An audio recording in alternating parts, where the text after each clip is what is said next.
देखो बच्चों, अभी चल रहा है 2020-2021 और एमपी बोर्ड के हिंदी मीडियम वाले जितने भी बच्चे हैं जिनको हिंदी विशिष्ट है ना, नवनीत हिंदी विशिष्ट की किताब दी गई है ना। और देखो, मध्य प्रदेश एमपी बोर्ड मध्य प्रदेश राज्य के कक्षा 10वीं के जितने भी बच्चे हैं हिंदी मीडियम वाले, इंग्लिश मीडियम वाले नहीं, हिंदी मीडियम वाले, जिनको हिंदी मीडियम वालों की हिंदी किताब अलग होती है और अंग्रेजी मीडियम वालों की अलग होती है। मैं यहाँ पर सिर्फ हिंदी मीडियम वालों के बच्चों की बात करूंगा, है ना। तो हिंदी मीडियम वाले बच्चे, है ना, मध्य प्रदेश राज्य के, उनका 10वीं विषय में बहुत सारा सिलेबस कम हुआ था। वो सिलेबस कम हुए वाला वीडियो मैंने पहले आपको बता चुका था। अब इस वीडियो में मैं आपको ये बताऊंगा कि हिंदी विषय में भैया 100 में से 100 नंबर लाने के लिए, 100 में से 100 नंबर लाने के लिए और हिंदी विषय की पूरी तैयारी करने के लिए आपको क्या क्या पढ़ना है और क्या क्या नहीं पढ़ना है। तो सन 2018 का पेपर यहाँ पर आप देख सकते हो। सन 2018 का पेपर आपको यहाँ पर दिख रहा है ना। और पिछले 5 साल के पेपर का मैंने अभी एनालाइज किया हूँ, यहाँ पर आप देख सकते हो। पिछले 5 साल के पेपर का मैंने क्या किया हूँ, यहाँ पर एनालाइज किया हूँ। बहुत ही अच्छी किताब से किया हूँ, है ना, एनालाइज किया हूँ। और ये जो पेपर का जब मैंने एनालाइज किया तो मैंने निष्कर्ष निकाला हूं कि आपको क्या क्या पढ़ना है और क्या क्या नहीं पढ़ना है। और अगर मेरे द्वारा बताया गया इन बातों को यदि आप पढ़ लेते हो तो आपको हिंदी में 100 में 100 नंबर मिल जाएंगे। ब्लूप्रिंट क्या है, सिलेबस क्या, देखो, है ना। सबसे पहले हम यहाँ पर बात करें किसकी, काव्य बोध की। आपको हिंदी में आता है काव्य बोध। काव्य बोध होता है आपका रस छंद अलंकार, है ना। रस हो गया, छंद हो गया, अलंकार हो गया, काव्य हो गया और बहुत सारे माधुर्य गुण वगैरह। ये जो पोर्शन होता है रस छंद अलंकार वाला पोर्शन, है ना, ये आपको काव्य बोध कहलाता है। ये आपका पेपर में विकल्प सहित मिला करके इसके प्रश्नोत्तर भी आते हैं और कुछ जैसे विकल्प बन के आते हैं। टोटल आपका आता है 10 अंक का। कितने अंक का आता है? 10 अंक का आता है। तो परीक्षा दिन शिवलाल की बहुत बेस्ट रहती है काव्य बोध याद करने के लिए। मेरे हिसाब से बता रहा हूं मैं आपको। शिवलाल की परीक्षा दिन से मैंने भी पढ़ा था, मेरे को 91 नंबर मिले थे हिंदी में, है ना। और गाइड भी शिवलाल की बहुत अच्छी रहती है। शिवलाल की गाइड से मैंने पढ़ा था। शिवलाल की उम्र कौन सी वाली? शिवलाल की पराग अच्छी रहती है ना। दिग्दर्शिका भी अच्छी रहती है लेकिन पराग सबसे बेस्ट रहती है। पराग कौन सा वाला खरीदना है आपको? यहाँ पर मोटा वाला गट्ठा दिख रहा है आपको यहाँ पर, ये पराग का मोटा वाला गट्ठा। बेस्ट गाइड, इससे अच्छी गाइड मिल नहीं सकती, है ना। मेरे हिसाब से बता रहा हूं मैं आपको। बाकी गाइड सब अच्छी होती है, मैं किसी की बुराई नहीं करता हूं, लेकिन ये गाइड बिल्कुल बेस्ट रहती है। इससे मैंने खुद ने पढ़ा हूं, 91 नंबर लेकर के आया हूं। बहुत सॉलिड, बहुत शानदार आंसर से बन करके आते हैं। तो भैया इससे रस छंद अलंकार सब कुछ, मतलब कि आपको यहाँ पर काव्य बोध, है ना। तो इसके लिए आप क्या कर सकते हो, देखो, सबसे यदि आपको यदि कम में बम काम के चाहिए तो आप शिवलाल की परीक्षा दिन ले सकते हो। इस प्रकार से आती है शिवलाल की परीक्षा दिन, है ना। इस शिवलाल की परीक्षा दिन में जो काव्य बोध का पोर्शन है, देखिए, शिवलाल की परीक्षा दिन में काव्य बोध का अपना जो क्या है पोर्शन है, देखो यहाँ पर काव्य बोध का अलग से इसने पोर्शन बनाया, बहुत शानदार तरीके से ये बनाया काव्य बोध। पूरा 10 नंबर का आता है। इसमें काव्य की परिभाषा, चुनिंदा क्वेश्चन बिल्कुल इसे निकाल करके दिया है ना। मैं अपनी कोचिंग में भी बच्चों को इसी से पढ़ाता हूँ, देखिए ना। और साथ साथ क्या बोलते, काव्य बोध जो है, काव्य बोध आप, और आपको और ज्यादा पढ़ना तो आप काव्य बोध इससे पढ़ सकते हो। देखो इसने काव्य बोध इसमें भी निकाल करके दिया है अलग से, बिल्कुल काव्य बोध। देखो ये काव्य बोध, काव्य की परिभाषा, काव्य के भेद, रस छंद अलंकार, ये 10 नंबर का पोर्शन है आपका। और आप बोल लोगे तो मैं आपको पढ़ा भी दूंगा पूरी की पूरी हिंदी। चलो हिंदी पढ़ा देता हूं मैं आप लोग को, पूरा सब कुछ पढ़ा दूंगा। काव्य बोध 10 नंबर का आएगा। क्लियर? कितने नंबर का आएगा? 10 नंबर का।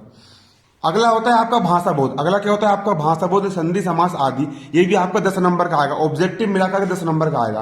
पढ़ना कहाँ से है? सबसे पहले कम में बम चाहिए तो परीक्षा दिन से अलग से निकाल के दिया है, अनेक शब्दों के लिए एक समूह। देखो पूरे इंपॉर्टेंट क्वेश्चन यहाँ पर छठे छठाए मिल जाएंगे आपको यहाँ पर।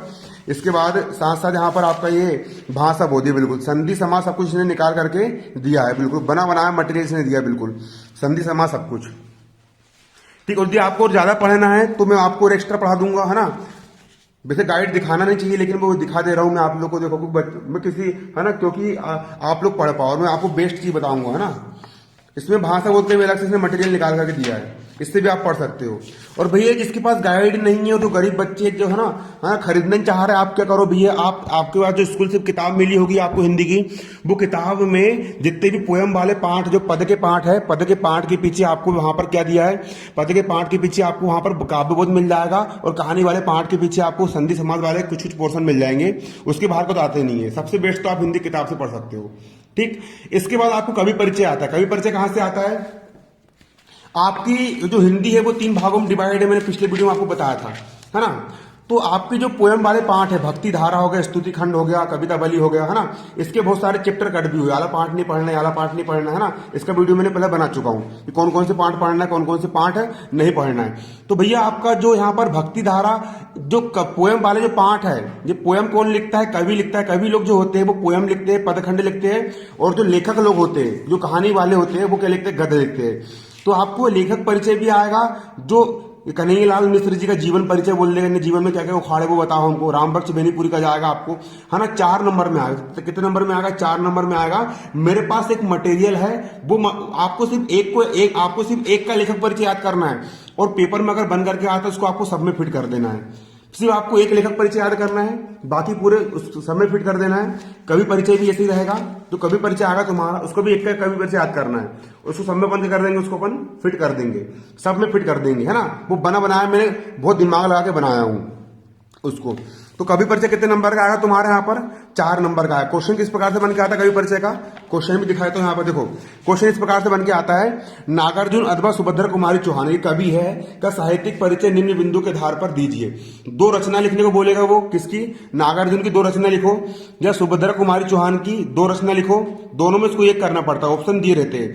अथवा में आता है, क्लियर? कैसे आता है? अथवा में आता है। इनका काव्यगत विशेषताएं, भाव पक्ष, कला पक्ष लिखना पड़ेगा, और साहित्य में स्थान का भी वर्णन करना पड़ेगा। इसके साथ साथ डॉक्टर वासुदेव शरण अग्रवाल, ये लेखक परिचय है। अथवा का मतलब होता है या तो ये कर लो या तो वो कर लो। इनकी भी 2 रचनाएं आएगी। रचना आपकी कितने नंबर की रहेगी? रचना आपकी यहाँ पर रहेगी भैया 1 नंबर की। भांस शैली रहेगी, आपको 2 नंबर भांस शैली में मिलेंगे, और साहित्य में स्थान में आपके 1 नंबर मिलेंगे। इस प्रकार से यहाँ पर आपको कितने नंबर का आएगा? ये 4 नंबर का आता है। क्लियर? मैं आपको देखो, आपको रचना सबकी याद करना है, उसको बना मटेरियल मैं आपको प्रोवाइड करवा दूंगा। अगला होता है आपका संदर्भ प्रसंग अर्थ। संदर्भ प्रसंग अर्थ आपको लिखने को आता है। अब ये किस प्रकार से आता है वहां पर देख सकते हो।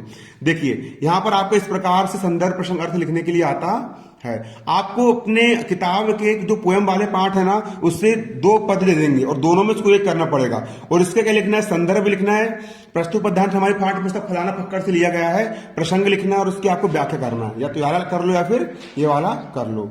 ये कितने नंबर में आता है आपके यहाँ पर? ये 4 नंबर में आता है। कितने नंबर में आता है? यहां ध्यान दो, कितने नंबर में आते हैं? ये 4 नंबर में आता है। क्लियर? कितने नंबर में आएगा? ये 4 नंबर में आएगा। इसके बाद तुमको भी एक जो तुम्हारे कहानी वाले पार्ट है हिंदी किताब के जो तुम्हारे कौन से पार्ट है, कहानी वाले पार्ट है, उसमें तुमको 2 गद्यांश आएंगे, और इनके तुमको क्या लिखना है? दोनों में से किसी एक का संदर्भ भी लिखना है, प्रसंग भी लिखना है, व्याख्या भी करना है। कितने नंबर का आएगा? 4 नंबर का आएगा। इसको लिखने का तरीका क्या होता है? तुमको विशेष भी लिखना, 5 पॉइंट बना के लिखना है 100 में 100 नंबर लेने के लिए। वो मैं बता दूंगा किस प्रकार से लिखना पड़ता है। क्लियर? संदर्भ प्रसंग अर्थ है ना। तुमको सबसे पहले तो जितने भी पार्ट है सबके, देखो संदर्भ प्रसंग अर्थ तैयार करने के लिए जितने भी तुम्हारे पार्ट है सबके नाम याद रहने चाहिए कि विनय पद किसने लिखा है, सूरदास ने लिखा है, और ये लाइन कौन से पार्ट से उठा के लाई गई है, कौन से पार्ट से उठा करके लाई गई है, यही पता रहना चाहिए। देखो यहाँ पर पथ आया, पंथ आया, पंथ आया, पंथ आया, पंथ आया, पंथ आया, पंथ आया ना। जब पंथ आया है तो हमें समझ जाते भैया कि जो कौन से पार्ट का होगा। पथ आया समझ जाओ कि भैया क्या ये पथ की पहचान वाले पार्ट से, कौन से पार्ट से? पथ की पहचान वाले पार्ट से। इसके लेखक कौन है? हरिवंश राय बच्चन है। कौन है? हरिवंश राय बच्चन है। क्लियर? इसके ट्रिक होती है, वो ट्रिक मैं आपको सब बताऊंगा। मैंने देखो, मुझे किसने ने बताया, मैंने कमरे में कुंड करके अब पूरी ट्रिक निकाला हूं, और वो पूरी की पूरी ट्रिक जो मेरा अनुभव है भैया 10वीं क्लास का 90% बनाने का, वो पूरा अनुभव यहां पर मैं आपको बांट रहा हूं, है ना। ठीक, देखो जो होगा तुम्हारा। इसके बाद क्या होगा? आवेदन पत्र। क्या बोला इसके बाद? आवेदन पत्र। आवेदन पत्र जो आवेदन पत्र का मतलब होता है एप्लीकेशन।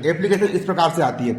अपने पिताजी को एक पत्र लिखिए शैक्षिक प्रगति के लिए, या फिर प्रचार को आवेदन पत्र लिखो, स्थानांतरण प्रमाण पत्र टीसी के लिए। 5 नंबर का आता है। कितने नंबर का आता है? ये 5 नंबर का आता है आवेदन पत्र तुमको लिखने के लिए। आवेदन पत्र 5 नंबर का लिखने के लिए तुमको आएगा। मैं तुमको 5 इंपोर्टेंट वाले निशान लगा के दूंगा और बता दूंगा लिखने का तरीका क्या होता है, नए पेज से लिखना पड़ता है, कहाँ कोमा लगाना है, कहाँ पूरा लिखना है, वो सारा तरीका तुमको मैं यहाँ पर बताऊंगा लिखना कैसे है। ये कितने नंबर का आएगा? 5 याद करना है। इसके बाद तुमको निबंध आता है। निबंध आता तुम्हारा, निबंध तुमको आएगा भैया 7 अंक का, और रूपरेखा आती तुमको 3 अंक की। कितने अंक की? निबंध कितने नंबर का आएगा? 7 अंक का। और रूपरेखा कितने नंबर की आएगी? 3 नंबर की। टोटल निबंध में कितने अंक हो तुम्हारे?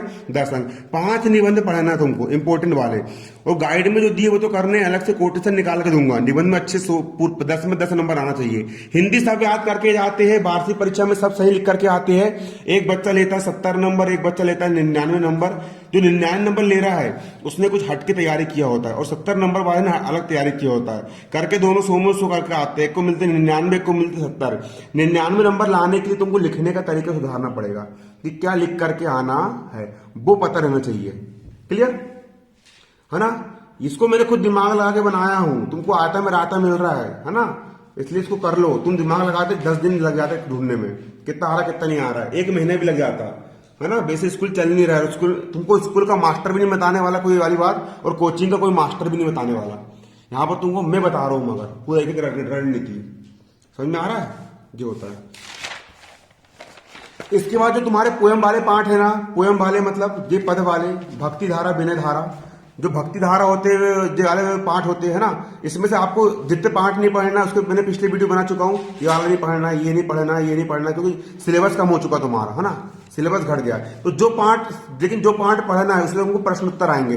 प्रश्न उत्तर अति लघुत्तरी, लघुत्तरी के बस बन करके आते। किस प्रकार से बन के आएंगे आप यहाँ पर ये देख सकते हो। देखो इस प्रकार से बन के आते हैं, 2-2 अंक के। स्तुति खंड जायसी वाला, है ना। अब गुणों पर ध्यान में देते सूरदास ने किसकी प्रार्थना की है, 2 नंबर का आएगा। बच्चों की आंख की तुलना किससे की गई है, 2 नंबर का आएगा, है ना। कवि हिमालय झीलों पर क्या तैरती हुई देखा, 2 नंबर का आएगा। जीवन को सफल बनाने की कवि क्या, 2 नंबर का आएगा, है ना। इस प्रकार से पोयम वाले पाठ के भी आएंगे तुम्हारे प्रश्न उत्तर, और कौन से आएंगे तुम्हारे गद्य वाले, कहानी वाले के भी तुम्हारे यहाँ पर प्रश्न उत्तर आते हैं। अति लघुत्तरीय तुम्हारे आते हैं। इसके साथ साथ तुमको सहायक वाचन भी आती है। क्या आती है? सहायक वाचन। सहायक वाचन भी तुमको याद करना पड़ेगा। क्या करना पड़ेगा? और तुमको सहायक वाचन, सहायक वाचन, सहायक वाचन के भी तुम्हारे यहाँ पर 10 पाठ है। आप देख सकते हो सहायक वाचन के 10 पाठ कौन कौन से हैं। सहायक वाचन के 10 पाठ जी है, जी सहायक वाचन के 10 पाठ जी है। 1, 2, 3, 4, 5, 6, 7। तो सरकार ने 3 पाठ कम कर दी इसमें से। एक अध्याय 2 माखनलाल चतुर्वेदी तेरे घर पहले होता सवेरा, ये वाला पाठ नहीं पढ़ना है।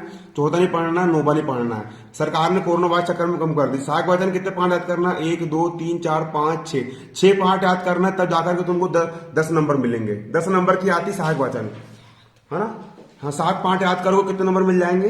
10 नंबर मिल जाएंगे। 10 नंबर की आएगी तुम्हारी सहायक वाचन, यहाँ पर तुम्हारी 10 नंबर की आएगी। क्लियर? सहायक वाचन कितने अंक की आएगी तुम्हारी यहाँ पर? 10 अंक की तुम्हारी सहायक वाचन आएगी। तुमको एक अपठित गद्यांश आएगा। अपठित गद्यांश किसको बोलते हैं? तुमको यहाँ पर गद्यांश दे देगा वो इस प्रकार से, और नीचे कुछ आंसर दिए रहे, क्वेश्चन लिखे रहेंगे। इस क्वेश्चन को इसी में ढूंढ के लिखना है। पहले गद्यांश करने का तरीका क्या होता है, पूरे गद्यांश को सबसे पहले 2 बार पढ़ो, और फिर इसके प्रश्न उत्तर को ढूंढ करके यहाँ पर लिखो। जैसे उचित गद्यांश का शीर्षक लिखिए अनुशासन और स्वतंत्रता, ये मिल गया। तो उचित गद्यांश का शीर्षक क्या है? अनुशासन और स्वतंत्रता है। इसका सारांश लिखना है। सारांश का मतलब होता है समरी। तुमने कहीं पर बहुत बड़ी कहानी पढ़ के आया, उसको अपनी भाषा में समझाना, है ना। सब बताऊंगा पूरा तरीका। आज तुमको मैं सिर्फ ब्लूप्रिंट बता रहा हूँ। इसके बाद भैया तुमको विकल्प आएंगे। विकल्प कितने नंबर के आते हैं? 25 नंबर के आते हैं। और विकल्प कहां से बन के आते हैं? जो तुम आंसर क्वेश्चन याद कर रहे हो उसी के अंदर से बन के आते हैं, है ना। और विकल्प तुम्हारे 2 घंटे में तैयार हो जाएंगे। तुम 2 घंटे में 25 नंबर ला लोगे, उसका भी एक तरीका है मेरे पास। और देखो भाई साहब, इसके साथ साथ तुमको आती गद्य की विधाएं। क्या आती तुमको? गद्य की विधाएं। गद्य की विधाएं भी पढ़ना पड़ेगा तुमको। गद्य की विधाएं, गद्य की विधाएं। गद्य की विधाएं मतलब क्या होता है? यहां पर देखो शुरू में पोर्शन दिया है ये गाइड में, गद्य की विधाएं। गद्य की विधाएं, इसमें नाटक हो गया। नाटक किसे कहते हैं? एकांकी किसे कहते हैं? एकांकी और नाटक में अंतर लिखिए। ये वाले क्वेश्चन इसमें बन करके आते हैं, है ना। गद्य की विधाएं क्वेश्चन। और अगला आता है पद की विधाएं।